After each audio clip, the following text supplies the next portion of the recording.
यूनानी विचारकों में आप देखोगे तो मैंने आपको ये 4 विचारक अब तक मैं आपको करा चुका हूं, होमर, थेल्स, एनेक्सिमेंडर और हिकेटियस। ये चारों के चारों विचारक हम आपको कंप्लीट करा चुके हैं। आज हमारे 5वें विचारक हैं ज्योग्राफी में, जिनको हम कहते हैं हेरोडोटस। बड़े महत्वपूर्ण विचारक हैं, बड़े इंटरेस्टिंग विचारक हैं, कुछ अच्छी बातें इन्होंने भूगोल में बताई। तो आज हम हेरोडोटस के बारे में पढ़ेंगे। इससे पहले आपने ऊपर के 4 विचारक होमर, थेल्स, एनेक्सिमेंडर और हिकेटियस को नहीं देखा है तो इसको आप देख लीजिएगा, ठीक है। तो सबसे पहले हम बात करेंगे हेरोडोटस के बारे में। जितने भी विचारक हम करा रहे हैं आपको, ये कौन से विचारक हैं? यूनानी विचारक हैं। यूनानी विचारक का मतलब क्या है? जो यूनान क्षेत्र के हैं। अब यूनान क्षेत्र का है तो यूरोप का जो दक्षिण पूर्वी भाग है, यूरोप का दक्षिण पूर्वी भाग है, जहां पर आप देखोगे तुर्की वाले क्षेत्र के पश्चिम में थोड़ा सा पूर्व में, और इटली के अगर आप इधर जाओगे थोड़ा सा पश्चिम वाले भाग में तो आपको यूनान देश मिलेगा। वहां पर यूनान वाले भाग में अगर आप देखोगे तो आपको वहां पे हिकेटियस जो है विचारक हुए हैं, और हेरोडोटस, सॉरी। तो आज हम किसके बारे में बात करेंगे? आज हम बात करेंगे हेरोडोटस के बारे में। तो सबसे पहली बात आप याद रखिएगा, हेरोडोटस को आप इतिहास, भूगोल में कम, इतिहास में ज्यादा याद रखते हो। हेरोडोटस को इतिहास का पिता कहा जाता है। Herodotus is called the father of history. क्या कहा जाता है इनको? इनको फादर ऑफ हिस्ट्री कहा जाता है। हेरोडोटस को क्या कहा जाता है? तो हेरोडोटस को फादर ऑफ हिस्ट्री कहा जाता है। अब क्योंकि इन्होंने इतिहास में बहुत अच्छी बातें लिखी थी, आपको पता होगा। इन्होंने, हेरोडोटस ने ही इतिहास में एक बुक लिखी थी, जिस बुक का नाम था हिस्टोरिका। क्या नाम था उस बुक का? हिस्टोरिका बुक में लिखा था। और हिस्टोरिका बुक में इन्होंने सबसे पहले इतिहास के बारे में लिखा था। इतिहास के बारे में लिखा था, है ना। First time he wrote about history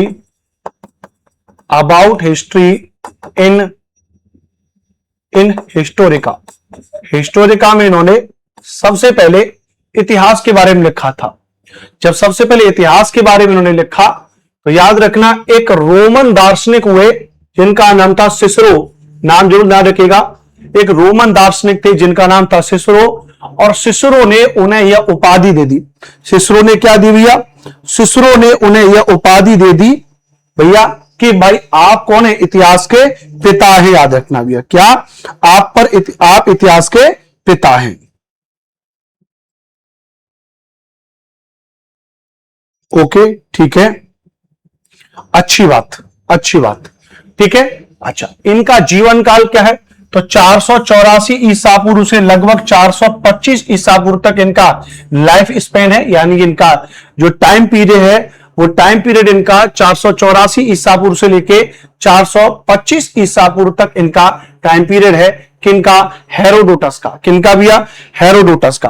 तो हेरोडोटस का जो टाइम पीरियड है वो कहां पे दे रखा है भैया? तो हेरोडोटस का जो टाइम पीरियड है वो आपका दे रखा है 484 से 425 ईसा पूर्व में। अच्छा, एक बात को जरा ध्यान से समझिएगा, क्योंकि इन्होंने इतिहास में बहुत ज्यादा रिसर्च किया, इतिहास में बहुत ज्यादा चीजों को कहा, इतिहास में बहुत ज्यादा चीजों को पढ़ा, इतिहास का वर्गीकरण किया। रोमन दार्शनिक सिसरो ने इनको इतिहास का पिता कहा है। तो जाहिर सी बात है कि जो व्यक्ति जिस चीज में ज्यादा एक्सपर्ट होगा वो उस चीज की ज्यादा बातें करेगा। बात क्लियर है?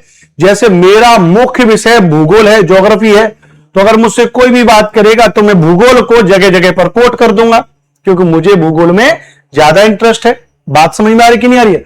और अगर मुझे भूगोल में ज्यादा इंटरेस्ट है तो तभी तो मैं किसके बारे में बात करूंगा? भूगोल के बारे में।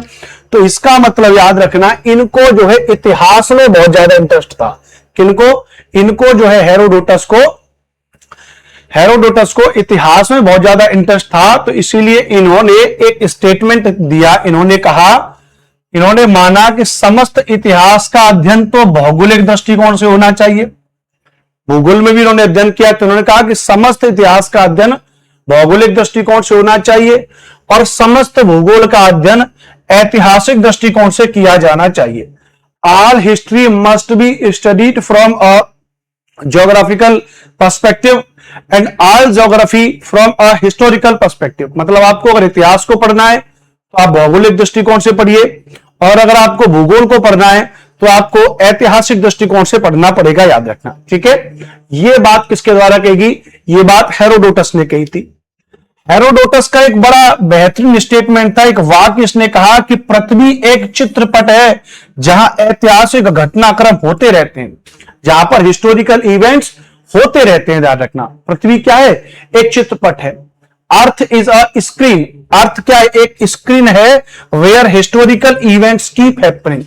आप एक मूवी देखते हो अपने घर पे, तो जब आप अपने घर पे एक मूवी देखते हो तो उस मूवी में आप देखोगे बहुत सारी घटनाएं क्या होती रहती हैं? घटित होती रहती हैं।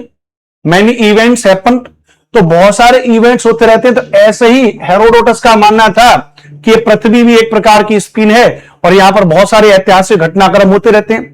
ऐतिहासिक घटनाक्रम के संदर्भ में इसका कहना था कि बहुत सारे राजवंश आए, बहुत सारे शासन आए, कई प्रकार से चीजों में भूगर्भिक स्थिति में बदलाव आता है ना। कहते हैं ना कि तमाम राजा रजवाड़े आए और खत्म हो गए, उसके बाद फिर से नए राजा आएंगे।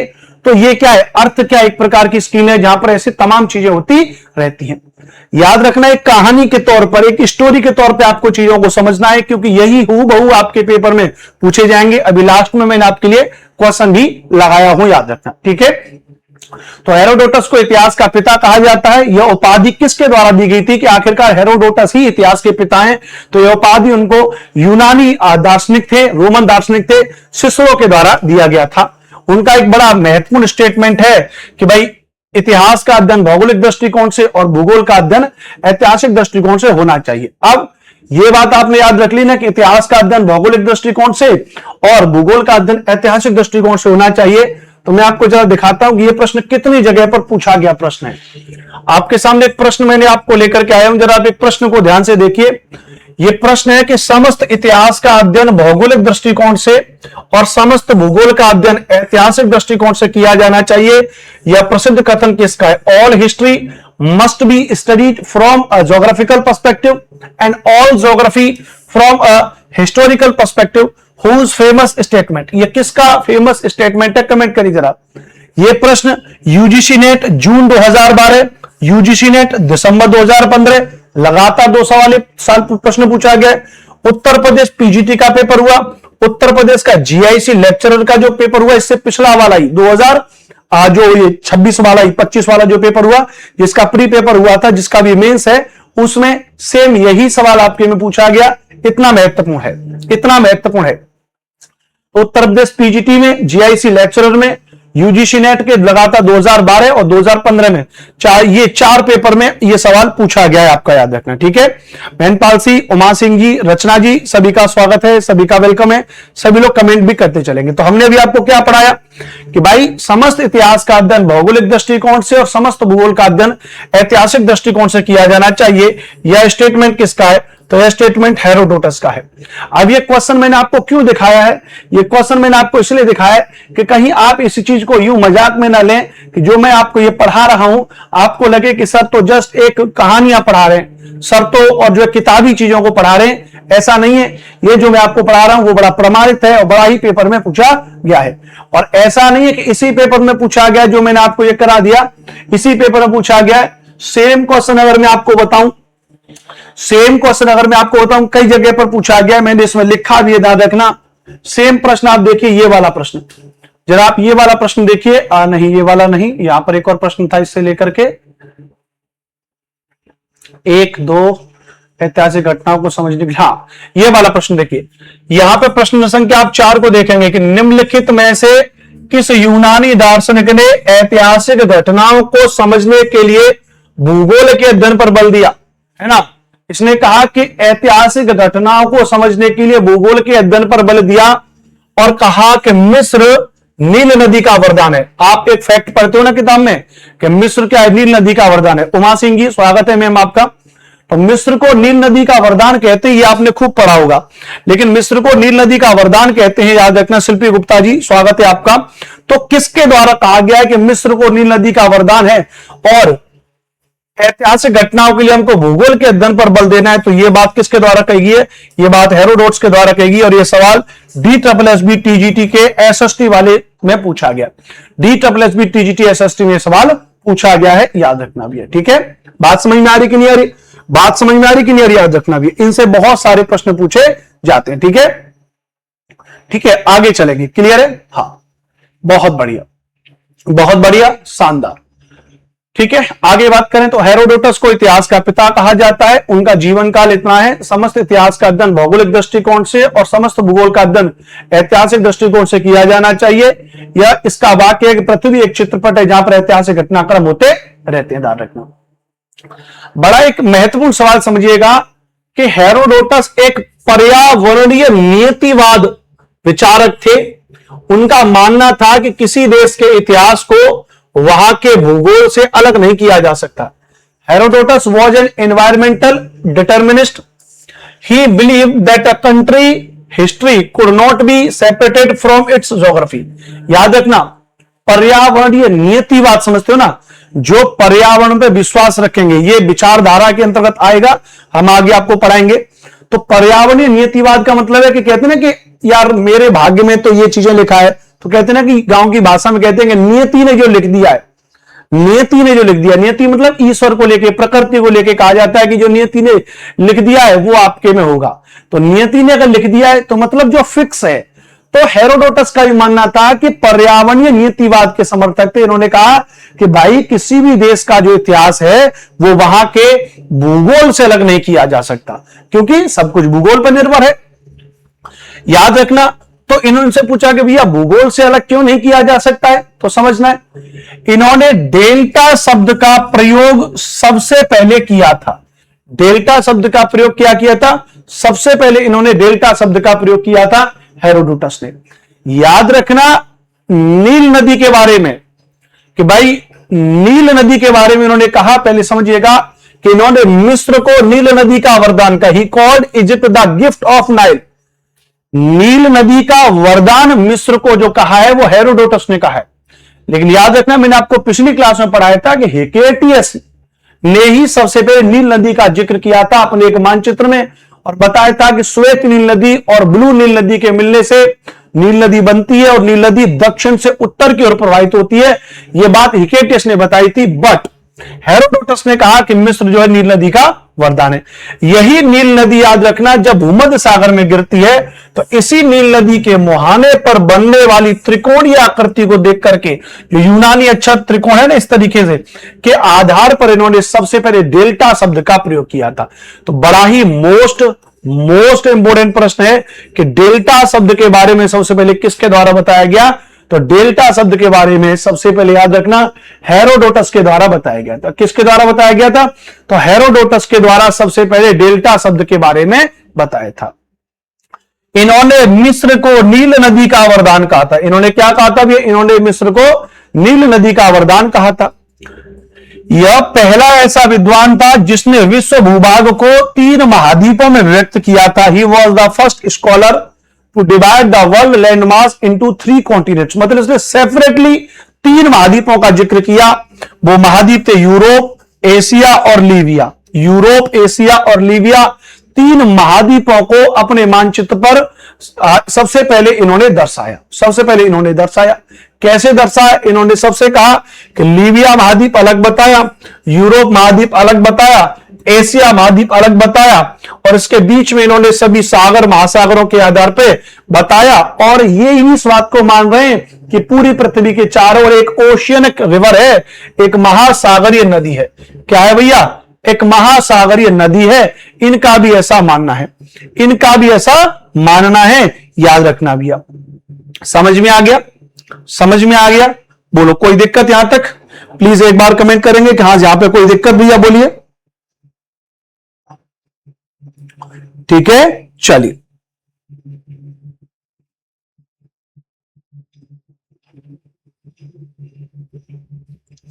ठीक है, राइट, अच्छी बात। हेरोडोटस पहला ऐसा विद्वान था जिसने विश्व भूभाग को 3 महाद्वीपों में व्यक्त किया था। 3 महाद्वीपों ने यूरोप है, एशिया है और लीबिया है, याद रखना। और महासागरी नदी, ओशनिक रिवर, जो तीनों महाद्वीपों को चारों ओर से घेरती है, ऐसा इसने अपने मानचित्र में बताया था, याद रखना। ठीक है, बात क्लियर है? बहुत बढ़िया। और इसने क्या महत्वपूर्ण बातें बताई, जरा ध्यान समझिएगा। भारत के बारे में विचार, यानी हेरोडोटस का भारत के बारे में क्या विचार था? उन्होंने बताया कि भारत ज्ञात संसार का सबसे पूर्वी कोना है। ज्ञात संसार का मतलब इतना जितना संसार इसको ज्ञात था, उसके आधार पर हेरोडोटस ने कहा कि भारत जो है वो ज्ञात संसार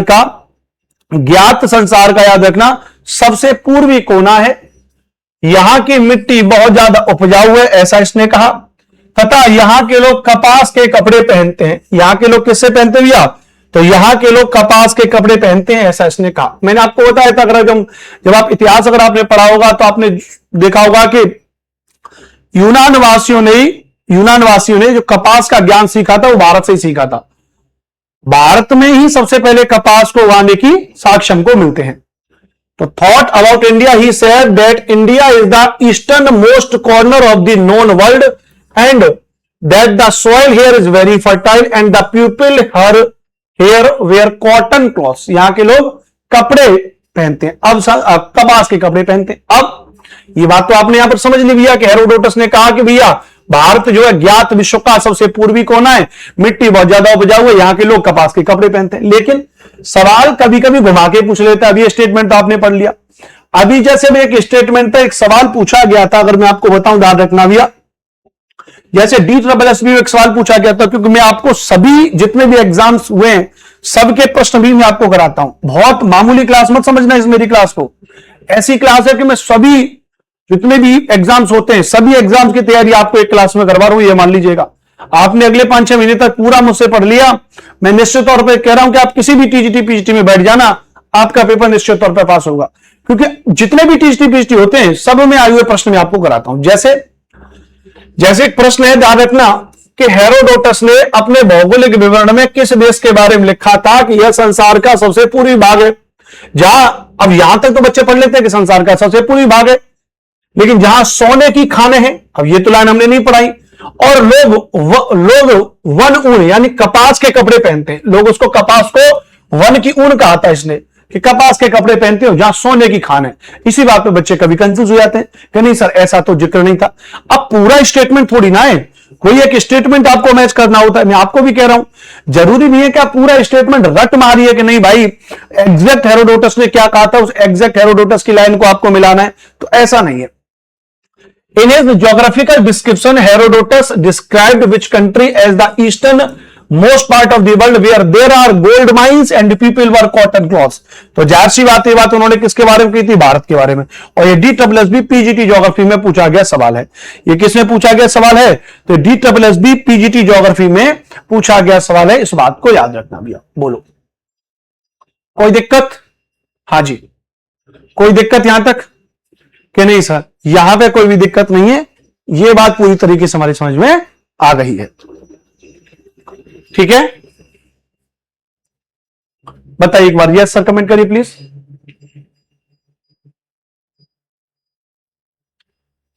चलो ठीक है, तो ये बात अलग अलग पेपर में पूछी जा रही है। चलिए ठीक है, दूसरी बात याद रखना, हेरोडोटस के अनुसार डेन्यूब जो है, जिसको उस समय पे ईस्टर नदी कहते थे, वो दुनिया की सबसे बड़ी नदी थी। According to Herodotus the Danube was the largest river in the world. Herodotus ने क्या कहा था कि डेन्यूब जर्मनी में बहती है, जर्मनी यूरोप के कई देशों में बहती है, तो इसने कहा कि डेन्यूब जो है दुनिया की सबसे बड़ी नदी थी, ऐसा इसका मानना था हेरोडोटस का। अब आप कहोगे सर ये तो इसने गलत बात बताई है, दुनिया की सबसे बड़ी नदी तो अमेजन नदी है ना। लंबाई के आधार पर देखेंगे तो नील नदी है, इसने नील नदी के बारे में भी बताया, लेकिन लंबाई के मामले में गड़बड़ा गया, फिर भी हम इसकी सराहना करते हैं। क्यों करते हैं? क्योंकि सोच के देखिए रचना जी, जहां पर दुनिया में भूगोल का अध्ययन है ही नहीं, है ना, वहां पे कोई व्यक्ति उसकी शुरुआत कर रहा है, तो हमें उसकी बात को बड़ा सही मानना पड़ेगा, है ना। बात समझ में आ रही कि नहीं आ रही है? जैसे अगर हम बात करेंगे पुराने जमाने में अपने घर के बारे में बात करूं, तो हमारे यहां पर एक टीवी आई थी, ओनेडा कंपनी की एक टीवी थी, ब्लैक एंड व्हाइट टीवी थी, बहुत साल पहले की बता रहा हूं, ये कहानी मैं आपको बता रहा हूं, मेरे ख्याल से ये कहानी रही होगी 5-6 के आसपास की शायद रही होगी, जब हम छोटे छोटे थे, मतलब उतने भी छोटे नहीं थे। तो ये जो ओनिडा कंपनी की टीवी थी, तो हमारे गांव में हो सकता है कि सबसे पहले मतलब ये आई थी हमारे गांव में। सारे लोग, गांव के लोग इकट्ठा होके हमारे घर में आते थे टीवी देखने के लिए।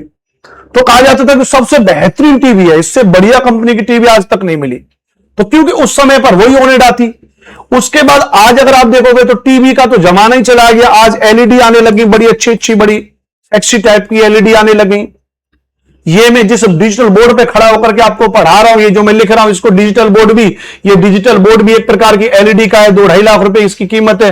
तो ये और सेक्सी आइटम है, समझ रहे हो? तो यानी लेकिन उस समय पर कोई और विकल्प था ही नहीं, किसी के बारे में जानकारी थी ही नहीं। तो उस समय की चीजें, तो क्या आज हम ये कह दें कि ओनिडा कंपनी बहुत बेकार थी? नहीं, उस समय की विचारधारा के अनुसार वो ठीक थी, आज के विचारधारा के साथ ठीक नहीं है। तो इसमें भूगोल के बारे में बता रहा है ना? तो हेरोडोटस के अनुसार डेन्यूब दुनिया की सबसे बड़ी नदी थी, याद रखना भैया। एक पहलवान जब पहलवानी सिखाता है अपने चेले को, अपने शिष्य को, तो वो दांवपेच सिखाता है। दांवपेच सिखाते तो 5-10 दांवपेच उसने सिखाए, एक आध दो दांवपेच गलत भी सिखा दिया। गलत सिखा दिया मतलब अपनी जानकारी के हिसाब से सिखा दिया। जैसे एक मूवी आई थी ना, दंगल मूवी, आपने देखी होगी दंगल। तो दंगल मूवी में वो जो वो आमिर खान है, तो आमिर खान की बेटी को वो दांव सिखाता है, लेकिन जब उसकी बेटी जाती है नेशनल लेवल पे लड़ने के लिए, तो वहां जो नेशनल लेवल का जो कोच होता है वो कहता है कि तू इस दांव पेच का गलत इस्तेमाल कर रही है, गलत तरीके से दांव पेच तूने गलत सीखा है, ये दांव पेच ऐसे होगा। तो कहते कि मेरे पापा ने सिखाया। तो उसका पापा पुराने जमाने का था। मुझे लगता है आपको समझ में आ गया होगा, पढ़े लिखे आदमी हो आप, इतने भी वैसे वाले नहीं हो जैसे मैं समझ रहा था। वैसे वाले मतलब विद्वान। तो हेरोडोटस के अनुसार डेन्यूब जो दुनिया की सबसे बड़ी नदी थी, according to Herodotus the Danube was the largest river in the world. इसने पृथ्वी के धरातल का वर्णन करते हुए वहां की तत्कालीन जनजातियों व उनके जीवन का रोचक विवरण प्रस्तुत किया। इसलिए मानव विज्ञानी उसे अग्रणीय प्रजाति वैज्ञानिक कहते हैं। ये बड़ा इंपॉर्टेंट पॉइंट है, इसको अग्रणीय प्रजाति वैज्ञानिक भी कहते हैं, है ना? जो अगर आप देखोगे जो एंथ्रोपोलॉजिस्ट होते हैं, जो मानव विज्ञानी होते हैं, जो मानवों के बारे में अध्ययन किया जाता है, मानव की जनजातियों के बारे में अध्ययन किया जाता है, हम पढ़ाएंगे आपको आगे जब मानव भूगोल पढ़ाएंगे। तो इनको जो है क्या कहा जाए, इसको लीडिंग एथनोग्राफर कहा गया, इसको लीडिंग एथनोग्राफर कहा गया है। While describing the earth surface, he has presented an interesting account of them, tribes and their lives. Hence, anthropologists call him a leading ethnographer. इसको प्रजाति वैज्ञानिक भी कहा गया है, याद रखना। अब इसने बहुत अच्छा प्रजातियों के बारे में बताया। जैसे एक बार जब ये भूमध्य सागरीय क्षेत्र में गया, मैं आपको बता दूं जरा, एक बार जब ये भूमध्य सागरीय क्षेत्र में गया तो इसने वहां पे बड़ी अच्छी चीजों के बारे में बताया। इसने, मैं आपको पढ़ा दे रहा हूं, इसने डम्ब कॉमर्स समझते हो? इसने गूंगा व्यापार जो क्या था, बिना एक दूसरे से मिले, बिना बात किए, बिना चेहरा देखे सामान की अदला बदली वाला जो व्यापार होता था, मतलब एक ऐसा व्यापार होता था जहां पे लोग एक दूसरे से मिलते नहीं थे, याद रखना भैया। और बिना चेहरा देखे एक दूसरे से सामान की अदला बदली हो जाती थी। ऐसा व्यापार होता था जिसको गूंगा व्यापार कहा गया, डम्ब कॉमर्स कहा गया, ध्यान रखना। पीजीटी का बड़ा फेवरेट पॉइंट है ये, पीजीटी में कई बार ये सवाल पूछा है। तो डम्ब कॉमर्स के बारे में, गूंगा व्यापार के बारे में सबसे पहले किसने बताया? हेरोडोटस ने बताया। इसने बताया कि अफ्रीका के कार्थेजवासी आग धुआं की सहायता से वस्तु विनिमय करते हैं। आग धुआं मतलब आग जला देते हैं, बुझा देते हैं, धुआं कर देते हैं और उससे व्यापार करते हैं। कौन लोग व्यापार करते हैं? अफ्रीका के कार्थेजवासी।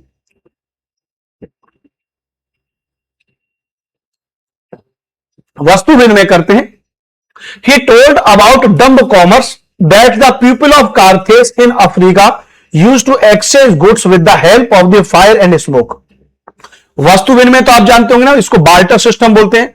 तो वस्तु विनिमय क्या होता है? जैसे मैंने आपको कुछ सामान दे दिया, बदले में आपने मुझे उसके बदले कुछ सामान दे दिया। मैंने आपको 5 बोरी गेहूं की दे दी, बदले में आपने उसके बदले मुझे 2 बोरी चने की दे दी। पुराने जमाने में व्यापार इसी तरीके से होता था। इसी व्यापार को वस्तु विनिमय विनिमय व्यापार कहते थे, बार्टर सिस्टम कहा जाता था, क्योंकि पहले कोई मेजरमेंट, तौल, नाप तो हुआ नहीं करता था। तो इन्होंने कहा कि ये लोग ऐसे काम करते हैं। अब ऐसे काम कैसे करते हैं, जरा ध्यान से समझो। जब ये यूनान से चल करके जब ये आया इधर अफ्रीका वाले क्षेत्र में आया, भूमध्य सागर वाले क्षेत्र में आया, देखो मुझसे भूगोल पढ़ने का आपको यही एक इंटरेस्टिंग फायदा मिलेगा। ये पॉइंट तो किताबों में मिल जाएंगे, लेकिन किताबों में आपको ये इमेज नहीं मिलेगा, ढूंढ करके भी चाहो तो कोशिश कर लेना, ये इमेज मिलेगा ही नहीं। क्यों? क्योंकि ये इमेज जनरेट किया हुआ है, चैट जीपीटी एआई ग्रुप के द्वारा बनाया गया इमेज है ना, तो ये हमने खुद जनरेट किया है। तो जब ये यहां से आया भूमध्य सागर होते हुए, जब ये कार्थेज वाले क्षेत्र में पहुंचा अफ्रीका के में, तो इसने कहा कि भैया यहां के लोग गूंगा व्यापार की विशेषताएं बताई कि बिना एक दूसरे से मिले हुए, है ना, बिना बात किए, बिना चेहरा देखे सामान की अदला बदली हो जाती है। कैसे हो जाती है? तो इसने कहा कि भैया कार्थेजवासी तट पर वस्तु रख करके पीछे हट जाते हैं, पीछे हट जाते थे और आग जलाते थे।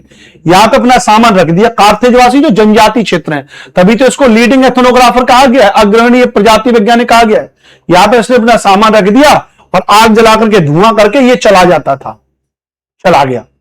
दूर जहाज वाले लोग खड़े रहते थे, वो देखते थे कि अच्छा उन्होंने धुआं कर दिया, इसका मतलब वो हमारे साथ में व्यापार करना चाहते हैं। ये लोग यहां पर आएंगे, दूसरे लोग विदेशी व्यापारी दूर से धुआं उठते देखकर समझ जाते थे कि कार्थेजवासी व्यापार करना चाहते हैं। वो व्यापार करने के लिए आएंगे और अपनी आवश्यक वस्तुएं तट पर रखकर संकेत देते थे और वापस हट जाते थे। अपनी जरूरत की चीजों को उठा लेते थे, बराबर में रख देते थे, उसके बदले में अपनी चीजों को रख देते थे और फिर वापस चले जाते थे। कार्थेजवासी धुआं देख करके समझ जाते थे और अपनी वस्तुओं को उठाकर वापस चले जाते थे। इस प्रकार बिना मिले बैठे विनिमय हो जाता था। जरूरत भर का चीजें रख दिया, सारी चीजें होती, ठीक है। तो एक ऐसा व्यापार चलता था यहाँ पे यूरोप में, या भूमध्य सागर के कार्थेज वाले क्षेत्र में, अफ्रीका में, जिसको हम हेरोडोटस और उसका डंब कॉमर्स या गूंगा व्यापार कहते हैं। तो हेरोडोटस ने सबसे पहले इसके बारे में बताया था। तो हेरोडोटस ने बताया कि अफ्रीका के कार्थेजवासी बिना एक दूसरे से मिले, बिना बात किए, बिना चेहरा देखे आग धुआं की सहायता से वस्तु विनिमय करते थे। इसको हम क्या कहते थे? तो इसको हम लोग डंब कॉमर्स कहते हैं, इसको हम लोग गूंगा व्यापार कहा जाता है। इसको क्या कहा जाता है भैया? इसको गूंगा व्यापार कहा जाता है, याद रखना भैया। इसको क्या कहा जाता है भैया? इसको गूंगा व्यापार कहा जाता है। कोई दिक्कत? बहुत अच्छी बात, बहुत अच्छी बात, याद रखना, ठीक है। मैं ओवरऑल लेकर के आपको पढ़ा रहा हूं, ध्यान रखना, बहुत ध्यान से आप एक एक चीजों को समझिएगा, बहुत जरूरी है। याद रखना, इसने विश्व मानचित्र पर यामोत्तर रेखा खींचने का प्रयास किया था। He tried to draw the meridian on the world map. यामोत्तर रेखा मतलब जिसे दुनिया का समय मेजर किया जाता है। यह पृथ्वी को समस्त थाली के समान मानता था, समतल थाली के समान मानता था, जिस पर सूर्य पूर्व से पश्चिम चाप की तरफ यात्रा करता था। He considered the earth to be a flat plate on which the sun and travel like east west arc. सूर्य जो है पूर्व से पश्चिम की तरफ चाप यात्रा करता था। इसने इस तरीके से पृथ्वी को एक तस्तरी की भांति माना, जिसमें कहा कि भैया सूर्य जो है पश्चिम से पूर्व की तरफ इस तरीके से यात्रा करता है। ये सूर्य का चापाकार मार्ग है, जो लगभग कुछ सही भी था, है ना। इसने यहां पर बहुत सारा जनजातियों के बारे में बताया था, इसलिए इसको अग्रणी प्रजाति वैज्ञानिक कहा जाता है, लीडिंग एथनोग्राफर कहा जाता है। इसने वहां के या जनजातियों के निवास, कृषि, पशुपालन, शिकार, इन जीवन शैलियों के बारे में इसने बताया था, याद रखना। सबसे पहले इसने यामोत्तर रेखा खींचने का प्रयास किया था पृथ्वी पर। यह मैंने आपको मानचित्र में बताया। अब ऐसा मानचित्र आपको कहां मिलेगा? कहीं नहीं। ये हमने जो स्टेटमेंट है, ये स्टेटमेंट हमने चैट जीपीटी एआई को कहा कि भैया इसके आधार पर एक मानचित्र बनाओ, तो उसने इसके आधार पर एक मानचित्र बनाया। तो आपको हमसे पढ़ने का ये फायदा हो जाएगा, ठीक है। चलिए, अच्छा, आपकी ज्योग्राफी का टाइम बिल्कुल फिक्स है। आज तो 10 मिनट क्लास लेट हुई, वरना कल से आपकी 7 PM क्लास चला करेगी, Monday to Friday.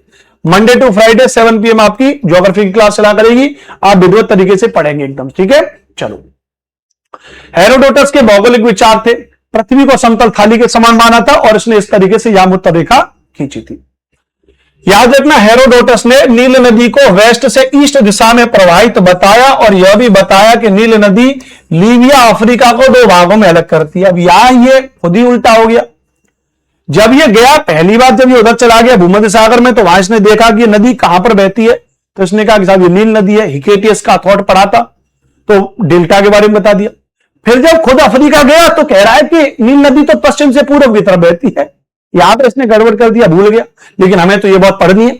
Herodotus described the Nile River as flowing from west to east and also stated that the Nile River dividing Libya, Africa into two parts. तो Libya वाला हिस्सा इसको दो बराबर भागों में बांटती है और पश्चिम से पूर्व की तरफ बहती है। इसने पहली बार कैस्पियन सागर को आंतरिक सागर माना।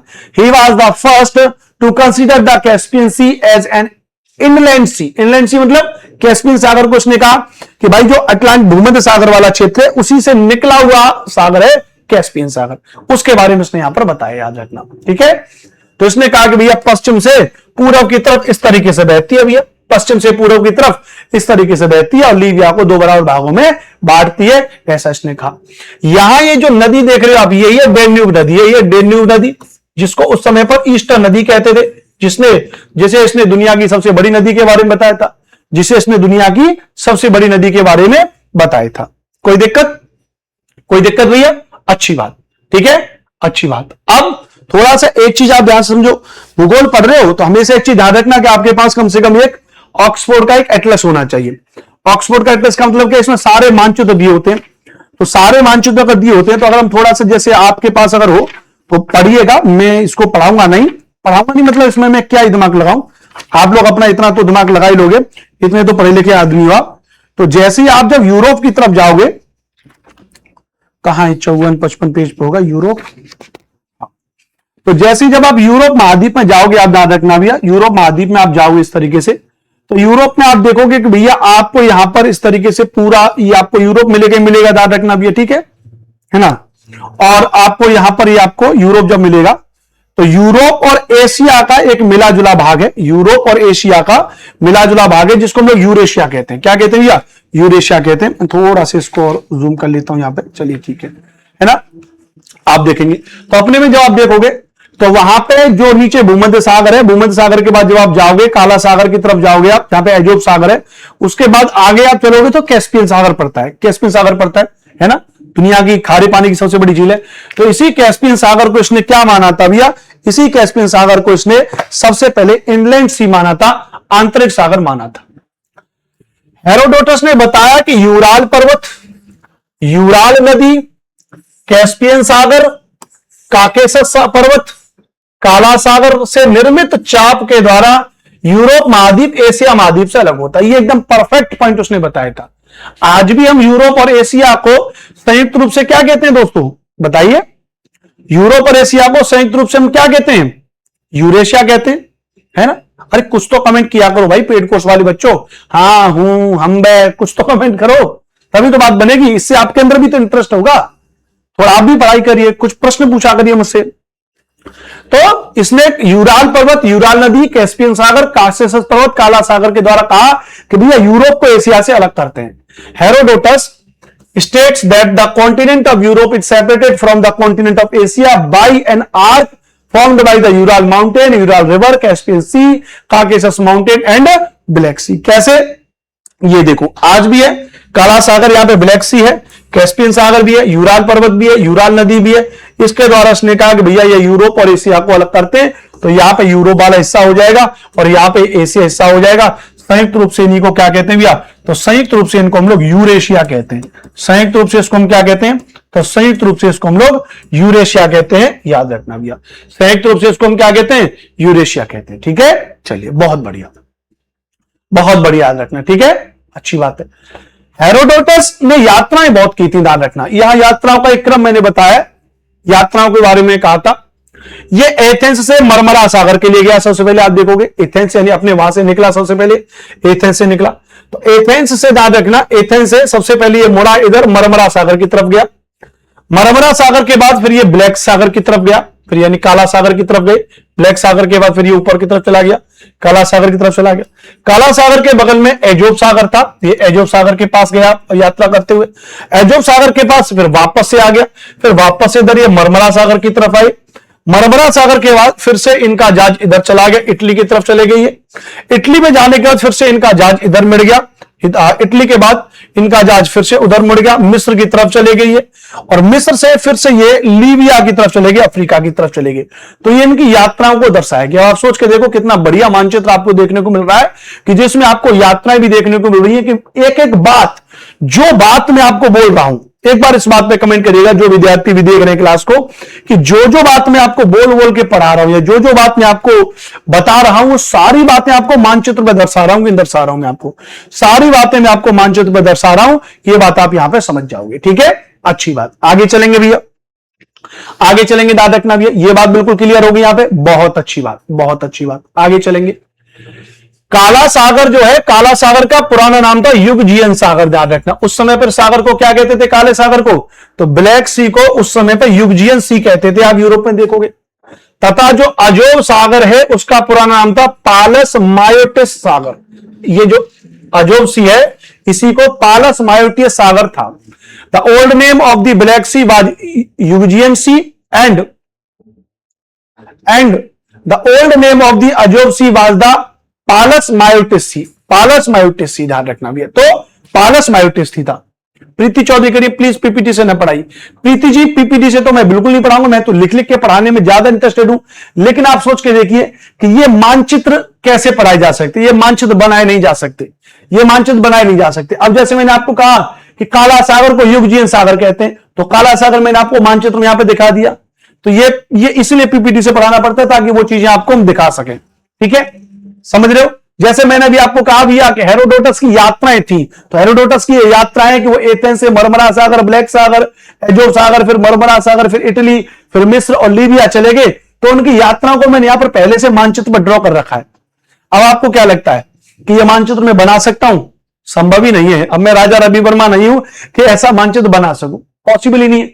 अब जैसे मैंने आपको दंभ व्यापार के बारे में पढ़ा है, सोच के देखो ये लिखा हुआ है। अब मैं इसको लिख देता, आपको एक बोर्ड पर ले देता भैया, मैं आपको यहां पर कहता कि भैया हेडिंग डाल लो हेरोडोटस, हेडिंग डाल लो हेरोडोटस, मैंने आपको हेरोडोटस हेडिंग डलवा दी। और मैं कहता भैया कि इन्होंने सबसे पहले डंब कॉमर्स यानी गूंगा व्यापार के बारे में बताया, गूंगा व्यापार के बारे में बताया, गूंगा व्यापार के बारे में बताया। हो गया महत्वपूर्ण पॉइंट, मेरे लिए तो बहुत आसान रहता है ना। फिर मैं आपको दूसरा पॉइंट बताता भैया कि इन्होंने नील नदी को मिस्र का वरदान कहा। हो गया पॉइंट। मैं आपको बताता कि इन्होंने डेल्टा के बारे में बताया, इन्होंने नील नदी को पश्चिम से पूर्व की तरफ दर्शाया, इन्होंने सूर्य को पश्चिम से पूर्व के बीच आर्क के तौर पर दर्शाया, इन्होंने इतिहास का अध्ययन भौगोलिक रूप से, भौगोल का अध्ययन ऐतिहासिक रूप से, इन्होंने इतिहास का पिता कहते हैं सिसरो ने इनको ये बात कही। 3-4 पॉइंट बता करके मेरे लिए तो बड़ा आसान हो जाता, मेरे लिए तो बड़ा आसान हो जाता। मैं तो लिख लिख के ही पढ़ाया हूं, आप हल्के में न लीजिए। हमारा उम्र में 10-12 साल बीते मेरे पढ़ाते पढ़ाते, और मैं तो लिख लिख के पढ़ाता हूं। लेकिन आजकल ऑनलाइन का जमाना, तो ऑनलाइन के जमाने में इंटरेस्ट आपको कहां पर आएगा, जहां पर कुछ चीजों को आपको देख करके आप चीजों को समझेंगे। अब जो चीजें मुझे लिखने में बड़ा आसान बन रही है उनको मैं यहां क्यों दिखा रहा हूं, ताकि जब मैं आपको डंब व्यापार के बारे में पढ़ाऊंगा तो मैं आपको दिखाऊंगा कि आखिरकार डंब व्यापार है क्या। तो डंब व्यापार ये है, कहां पर होता था, ये भूमध्य सागर का एक कार्थिज। तो यहां पर सीखने को मिलेगा आपको, यहां पर बहुत कुछ सीखने को मिलेगा। हाँ, लिखने में आपके लिए एक आसान हो जाएगा कि जब मैं लिख लिख के पढ़ाऊंगा तो सेम चीज आप अपनी कॉपी में उतारते जाओगे, सेम चीज आप अपनी कॉपी में उतारते जाओगे और आप रटने लग जाओगे। लेकिन यहां पर आपको समझने को मिलेगा कि हाँ यार कुछ चीजें हैं जो हम समझ रहे हैं, तो समझिए। ठीक है भैया, बहुत बढ़िया। प्रेक्षण के आधार पर, प्रेक्षण समझते हो ना, जो हम देख रहे हैं उसको हम लोग प्रेक्षण कहते हैं। तो प्रेक्षण के आधार पर ध्यान रखना, ऑब्जर्वेशन के आधार पर इन्होंने कहा कि युगजियन सागर जो काला सागर है, युगजियन सागर जो काला सागर है कि मां पालस मायोटिस सागर अजोब सागर है। अजोब सागर जो है युगजियन सागर की माता जो है, यानी काले सागर की जो माता है वो कौन है भैया, अजोब सागर है। अजोब सागर अगर आप देखोगे तो ऐसा दिखता है कि अजोब सागर से ही निकला हुआ है काला सागर। आप विश्व के मानचित्र में जब आप देखोगे, विश्व के मानचित्र में आप देखोगे, मैं कोशिश करता हूं कि अगर मानचित्र यहां पे यूरोप का मुझे मिल जाए, मैं कोशिश करता हूं गूगल पे अगर हमको यहां यूरोप का मानचित्र मिले, ठीक है, तो मैं आपको दिखाऊं।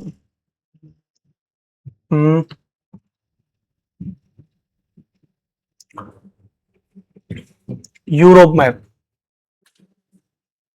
Europe map natural. ठीक है, तो अगर मैं आपको इस मानचित्र को यहां पे दिखाने का प्रयास करूं, मे भी शायद कुछ खुल जाए, तो खुल जाए सिम सिम।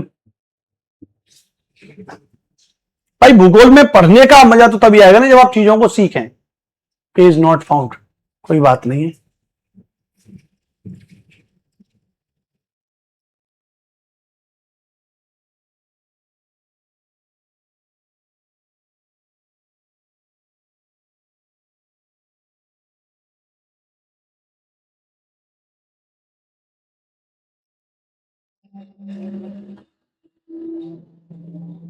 ठीक है, आप यहां पर ऐसे देखो, अब आप यहां पर ऐसे देखो तो यहां पे साफ दिख रहा है भैया, यहां पर ये साफ दिख रहा है, अगर आप देखोगे कि यहां पर ये ब्लैक सी है और यहां पे छोटा सा सी ऑफ अजूब सागर है।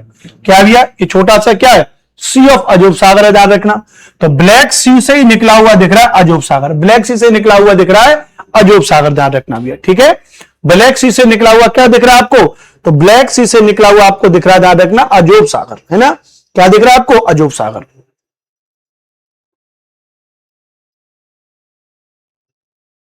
क्लियर है भैया, अच्छी बात है, क्लियर है, बहुत बढ़िया बहुत बढ़िया।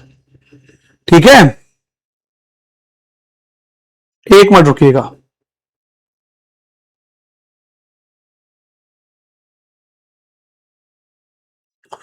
एक मिनट रुकिएगा।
चलिए ठीक है, हाँ क्लियर, चलो हाँ यही बस मानचित्र देखना था।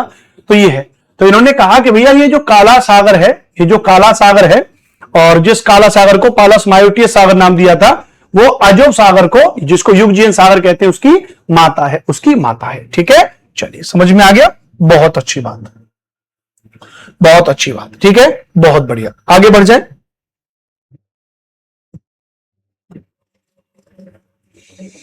ठीक है, ठीक है, तो इन्होंने कहा भैया कि जो युगजीन सागर है, जो काला सागर है, उसकी जो माता है वो पालस मायोटियस या अजोब सागर है। वैसे इन्होंने क्यों कहा होगा, ऐसा इन्होंने क्यों कहा होगा भैया, ऐसा इन्होंने क्यों कहा होगा, तो उसको थोड़ा समझते हैं। जब आप विश्व मानचित्र को देखोगे तो आपको दिखोगे यहां पे स्टेट ऑफ कर्च, आप यहां पे देखोगे विश्व मानचित्र में, आप क्या देखो, स्टेट ऑफ कर्च, क्या देखोगे, कर्च की संधि आप देखोगे, कर्च की संधि, कर्च, कच्छ नहीं कर्च, कर्च की संधि आप देखोगे, state of Kerch. State of Kerch किन किन के बीच में, इधर आप देखोगे तो जो क्रेमन पेनिनसुला है उसके बीच में कर्च, इधर तमन क्षेत्र पड़ता है रूस का, उसके बीच में कर्च की संधि है। उस कर्च की संधि के तहत इस अजोब सागर का पानी किस में आ रहा है, काला सागर में आ रहा है। काव्यात्मक तरीके से उन्होंने कह दिया, कहानी के रूप में कह दिया, अजोब सागर का पानी किस में आ रहा है, काला सागर में आ रहा है। अजोब सागर का पानी किस में आ रहा है, काला सागर में आ रहा है। तो इसलिए उन्होंने कहा कि अजोब सागर, जिसको उन्होंने कहा कि भैया पालस मायोटियस है, याद रखना, जो अजोब सागर, इसका नाम क्या था उस समय पे, इसका नाम था पालस, पालस मायोटिस, पालस मायोटिस। तो पालस मायोटिस सागर इसका नाम था पहले। और जो काला सागर है इसका नाम क्या था, युगजीयन सागर, युगजीयन सागर, युगजीयन सागर। तो इन्होंने कहा भैया, इन्होंने कहा यहां पे कि जो पालस मायोटिस सागर है वह माता है किसकी, युगजीयन सागर यानी काला सागर की। ठीक है, अच्छा, based on his observation he said that the mother of the Euxine Sea यानी Black Sea is the Palus Maeotis Sea यानी अजोब सी, वो उसकी माता है, वो उसकी माता है। बोलो, इतनी सी बात समझ में आई? प्लीज एक बार यस सर लिखिए, फिर आगे बढ़ेंगे।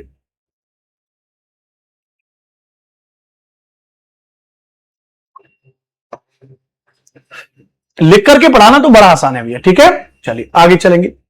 बस इतनी सी बातें हैं, आपको हेरोडोटस के बारे में इतना ही आपको पढ़ना है। सारी चीजें मैंने आपको हेरोडोटस के बारे में बहुत विधिवत तरीके से पढ़ा दी।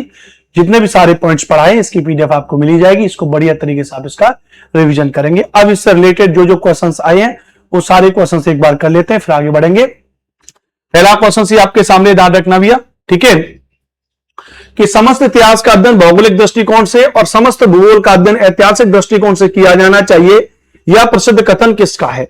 यह प्रसिद्ध कथन किसका है? तो यह कथन याद रखना हेरोडोटस का है। यह कथन किसका है? तो यह कथन हेरोडोटस का हो जाएगा, याद रखना भैया। यह प्रश्न आपके UP PGT GIC lecturer exam, UGC net के 2012 और याद रखना भैया आपके दिसंबर 2013 के पेपर में पूछा गया है। ठीक है, बहुत अच्छी बात है, राइट। अगला प्रश्न याद रखना, नेक्स्ट क्वेश्चन आपके सामने कह रहा है कि मिस्र नील नदी का वरदान है, यह प्रसिद्ध भौगोलिक अवलोकन किस यूनानी विद्वान ने दिया था? Egypt is blessed by the Nile river which Greek scholar made this famous geographical observation। RPSC PGT Rajasthan में व्याख्याता में और मध्य प्रदेश पीजीटी के एग्जाम में सवाल पूछा गया है। अरस्तु के द्वारा कहा गया था, हिकेटियस के द्वारा कहा गया था, हेरोडोटस के द्वारा कहा गया था, या फिर प्लेटो के द्वारा कहा गया था, या फिर प्लेटो के द्वारा कहा गया था? किसके द्वारा कहा गया था, बोलिए बताइए। तो अभी हमने आपको बताया था कि मिस्र जो है नील नदी का वरदान है, यह स्टेटमेंट किसका था? तो यह स्टेटमेंट हेरोडोटस का था। यह स्टेटमेंट किसका था? तो यह स्टेटमेंट हेरोडोटस का था, इस बात को याद रखना भैया। यह स्टेटमेंट किसका था? तो स्टेटमेंट हेरोडोटस का था। आगे चलेंगे, नेक्स्ट क्वेश्चन आपके सामने है कि मिस्र नील नदी का वरदान है, यह प्रसिद्ध कथन किस यूनानी इतिहासकार और भूगोलवेत्ता का है? अब आपको लगेगा सर दोबारा क्यों इसी क्वेश्चन को रिपीट कर दिए, अभी तो आपने ये क्वेश्चन कराया है कि मिस्र नील नदी का वरदान है, प्रसिद्ध भौगोलिक अवलोकन किस यूनानी विद्वान ने दिया है? तो हेरोडोटस ने दिया है। लेकिन ये वाला सवाल आरपीएससी पीजीटी में पूछा गया और एमपी पीजीटी में पूछा गया। सेम सवाल आपके बीपीएससी टीआरई 3.0 का एग्जाम हुआ, उसमें पूछा गया, जो री एग्जाम हुआ था पीजीटी का 11वें और 12वें में, जो वर्ग 11 और 12 में बीपीएससी टीआरई का जो पेपर हुआ था उसमें सेम सवाल पूछा गया था। तो उत्तर क्या हो जाएगा? तब भी हेरोडोटस इसका उत्तर हो जाएगा। क्या हो जाएगा? हेरोडोटस इसका उत्तर हो जाएगा। सब जी मानचित्र तो पीपीटी से पढ़ाइए, लेकिन लिखने वाला हाथ से लिखें प्लीज। कैसे पॉसिबल है प्रीति? पीपीटी जो है वो बनाई जाती है, तो या तो पीपीटी पे ही पढ़ा सकता हूं आपको, या डिजिटल बोर्ड पे पढ़ा सकता हूं। अगर मुझे हाथ से लिख के पढ़ाना होगा, हाथ से लिख के पढ़ाना होगा, तो मैं ये नोट 3 का इस्तेमाल करूंगा, इस पे लिख लिख के पढ़ाऊंगा। फिर इस पर आप मानचित्र नहीं देख सकते, वो डाउनलोड करके फिर लेकर के आने पड़ेंगे। पीपीटी जो बनाई जाती है, कस्टमाइज पीपीटी लैपटॉप से बनाई जाती है, जिसमें ये फिक्स किए जाते हैं, चीजें अलग है। बट मैं प्रयास करता हूं कुछ कुछ चीजों को मैं आपको समझाऊंगा, लिख लिख के भी, कोई दिक्कत नहीं। निम्नलिखित में से किस यूनानी दार्शनिक ने ऐतिहासिक घटनाओं को समझने के लिए भूगोल के अध्ययन पर बल दिया और कहा कि मिस्र को नील नदी का वरदान है? यह सवाल DSSB टीजीटी में पूछा गया, मैंने भी आपको करा दिया था, हेरोडोटस। चलिए अगला क्वेश्चन आपके सामने है कि भूगोल में डेल्टा शब्द का प्रयोग सर्वप्रथम किसने किया? Who first use the term delta in geography? TGT और पीजीटी दोनों में सवाल पूछा गया, यूपी टीजीटी और पीजीटी दोनों में सवाल पूछा गया कि भूगोल में डेल्टा शब्द का प्रयोग सबसे पहले किसके द्वारा कहा गया? तो भूगोल में डेल्टा शब्द का प्रयोग याद रखना भैया हेरोडोटस के द्वारा दिया गया था। भूगोल में डेल्टा शब्द का प्रयोग किसके द्वारा दिया गया था? तो हेरोडोटस के द्वारा दिया गया था, याद रखना भैया। किसके द्वारा दिया गया था? हेरोडोटस के द्वारा दिया गया था, नोट कर लीजिएगा। ठीक है, चलिए अगला क्वेश्चन आपके सामने है कि हेरोडोटस के अनुसार कैस्पियन सागर क्या है? बीपीएससी पीजीटी और यूजीसी नेट दोनों में सवाल पूछा गया, याद रखना कि हेरोडोटस के अनुसार कैस्पियन सागर क्या है? तो मैंने आपको पहले बताया था, एक इनलैंड सी है, एन इनलैंड सी या लेक, यह एक आंतरिक सागर माना है। तो सबसे पहले कैस्पियन सागर को एक आंतरिक सागर माना है। तो किसने माना है? सबसे पहले तो हेरोडोटस ने कैस्पियन सागर को एक आंतरिक सागर माना है, याद रखना भैया। प्रश्न 7 कह रहा है कि नील नदी के मुहाने पर बनने वाली त्रिकोणीय तलछट आकृति के लिए डेल्टा शब्द का प्रयोग सबसे पहले किसने किया? जो त्रिकोणीय आकृति इस तरीके से बन रही थी, उसके लिए डेल्टा शब्द का प्रयोग सबसे पहले किसके द्वारा किया गया? Uttar Pradesh PGT 2016, Uttar Pradesh PGT 2021 geography में सवाल पूछा गया। अब आप तो प्रीवियस ईयर के पेपर नहीं पढ़ोगे, लेकिन हमको तो पढ़ाने पड़ेंगे आपको, तो हम एग्जैक्ट क्वेश्चन आपको करा रहा हूं। आप सोच के देखिए, पढ़ाने में सेम क्वेश्चन कलेक्ट करना, पढ़ना पेपरों को, कौन सा पेपर आए उसको अलग अलग छांटना बहुत मुश्किल का काम होता है, उतना भी आसान नहीं जितना आप समझ रहे हो। तो ध्यान से समझिए, डेल्टा शब्द का प्रयोग किसके द्वारा किया गया था? एरेटोस्थनीज, स्ट्रैबो, हेरोडोटस, अरस्तु। तो याद रखना किसके द्वारा कहा गया था? तो हेरोडोटस के द्वारा कहा गया था, नोट कर लीजिएगा, हेरोडोटस। नेक्स्ट क्वेश्चन कह रहा है कि मिस्र नील नदी का उपहार है, यह प्रसिद्ध कथन किसका है? Egypt is the gift of the Nile, who said this famous quote? मिस्र जो है नील नदी का उपहार है, यह प्रसिद्ध कथन किसका है? तो यह प्रसिद्ध कथन हेरोडोटस का है। KVS PGT 2018, UP GIC lecturer में सवाल पूछा गया है। KVS PGT 2018, UP GIC lecturer में सवाल पूछा गया है, नोट करेंगे। प्रश्न 9 मैंने आपको करा दिया था कि हेरोडोटस ने अपने भौगोलिक विवरण में किस देश के बारे में लिखा था कि यह संसार का सबसे पूर्वी भाग है जहां सोने की खानें हैं, लोग ऊन वस्त्र कपास पहनते हैं, तो भारत के बारे में कहा था। एक क्वेश्चन और कर लेते हैं कि हेरोडोटस मुख्य रूप से एक इतिहासकार थे, लेकिन भूगोल में उन्हें किस विचारधारा का अग्रदूत माना जाता है? Herodotus was primarily a historian but he is considered the pioneer of which approach to geography. Geography में उन्होंने किसके बारे में कहा? तो शुरुआत में मैंने कहा कि इन्होंने भूगोल में पर्यावरणीय नियतिवाद पर ज्यादा जोर दिया। इन्होंने पर्यावरणीय नियतिवाद पर इन्होंने ज्यादा जोर दिया था। मैंने आपको शुरुआत में पढ़ा दिया था एनवायरमेंटल डिटर्मिनेशन। याद आ रहा है? याद आ रहा है कि नहीं आ रहा है? मैंने आपको शुरुआत में बता दिया था, पर्यावरणीय नियतिवाद के बारे में बताया था कि भैया ये पर्यावरणीय नियतिवाद थे। हेरोडोटस एक पर्यावरणीय नियतिवाद विचारक थे। उनका मानना था कि किसी देश के इतिहास को वहां के भूगोल से अलग नहीं किया जा सकता। अब ये बात हमने आपको पढ़ाई थी। सेम प्रश्न आपके पेपर में पूछा गया, सेम प्रश्न आपके पेपर में पूछा गया था बीपीएससी टीआरई 2.0 वाले में, और मध्य प्रदेश वर्ग 2 टीजीटी वाले पेपर में सवाल पूछा गया। क्यों? हेरोडोटस ने मानवीय इतिहास को पूरी तरीके से वहां की भौगोलिक और पर्यावरणीय दशाओं पर निर्भर माना था। Herodotus considered human history to be entirely dependent on geographical and environmental conditions। आज की क्लास का अंतिम सवाल है कि भैया निम्नलिखित प्राचीन यूनानी विद्वानों में से किसने पहली बार मानचित्र पर एक मध्याह्न रेखा मेरिडियन लाइन खींचने का प्रयास किया था? तो मेरिडियन लाइन खींचने का प्रयास किया था हेरोडोटस ने किया था। Uttar Pradesh TGT social studies के पेपर में सवाल पूछा गया है। तो प्यारे विद्वान साथियों, ये आपका आज का विचारक कंप्लीट हुआ। हेरोडोटस आज का कंप्लीट हो गया। कल का बड़ा महत्वपूर्ण विचारक होगा। कल हम आपको प्लेटो के बारे में पढ़ाएंगे और अरस्तु के बारे में पढ़ाएंगे। प्लेटो और अरस्तु कल एक ही क्लास में खत्म कर देंगे। कल एक ही क्लास में फिनिश कर देंगे प्लेटो और अरस्तु को। तो कल हम प्लेटो और अरस्तु पढ़ेंगे। कल भी क्लास आपकी शाम को एग्जैक्ट 7 बजे होगी। कल भी क्लास आपकी शाम को एग्जैक्ट कितने बजे होगी? आज 7 बजे होगी। तो आप सभी लोग लाइव आइएगा। आज 10 मिनट क्लास लेट शुरू हुई थी, तो आज मैंने 7 मिनट क्लास ज्यादा ले ली। जो इस बैच में टीजीटी वाले विद्यार्थी हैं, तो टीजीटी एसएसटी में पॉलिटिकल साइंस की क्लास शुरू हो गई होगी 8 बजे से। ध्यान रखना, पॉलिटिकल साइंस की क्लास टीजीटी वाले विद्यार्थी जो एसएसटी टीजीटी के हैं, वो पॉलिटिकल साइंस की क्लास शुरू हो जाएगी। सुनील यादव सर पढ़ा रहे हैं लाइव।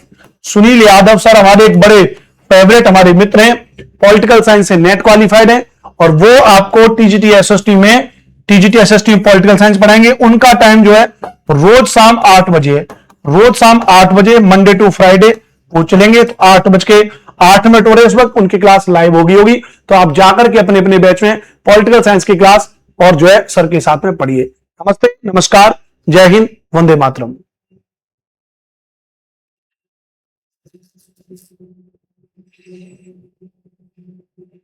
ठीक है, कोई दिक्कत नहीं होगी, बढ़िया। अच्छा, नहीं देखिए, जो कोर्सेज हो चुके हैं, जो कोर्सेज चल रहे हैं अभी हमारे, देखिए मैंने आपको कहा ना, एक तो हमारा ये यूपी का कोर्स चल रहा है, यूपी टीजीटी एसएसटी। तो यूपी टीजीटी एसएसटी का जो कोर्स चल रहा है वो तो 999 का है, हमने आपको बता देता है। इसमें ज्योग्राफी मैं पढ़ा रहा हूं, इसमें ज्योग्राफी आपको मैं पढ़ा रहा हूं, इसमें हिस्ट्री आपको मैं पढ़ा रहा हूं, इसमें पोल साइंस जो वो सुनील यादव सर पढ़ा रहे हैं, बहुत अच्छे टीचर है। तो आप में से जो टीजीटी वाले विद्यार्थी हैं जिन्होंने 999 कोर्स लिया है वो तो ले लेंगे, जिन्होंने नहीं लिया है वो जरूर ले लें, क्योंकि ये क्लास यूट्यूब पर भी जाएगी। ठीक है, अच्छी बात। दूसरा जो कोर्स चल रहा है हमारा, वो बीपीएससी वाला कोर्स चल रहा है, बीपीएससी टीआरई। तो बीपीएससी टीआरई का जो कोर्स चल रहा है वो एक तो चल रहा है भैया वर्ग 6 से 8 वाला कोर्स चल रहा है, और एक आपका वर्ग 9 से 10 वाला कोर्स चल रहा है। तो इन दोनों ही कोर्सेज चल रहे हैं एप्लीकेशन पर। वहां पर भी पॉलिटिकल साइंस आपको सुनील यादव सर पढ़ाएंगे, हिस्ट्री और ज्योग्राफी आपको वहां पर मैं भी पढ़ाऊंगा। तो आप जाकर के इसको वहां पे ज्वाइन कर लीजिए प्रॉपर तरीके से। ठीक है, दोनों कोर्सेज चल रहे हैं, दोनों कोर्सेज यहां पे चल रहे हैं, तो आप लोग ज्वाइन कर लीजिएगा। ठीक है, चलो, थैंक यू।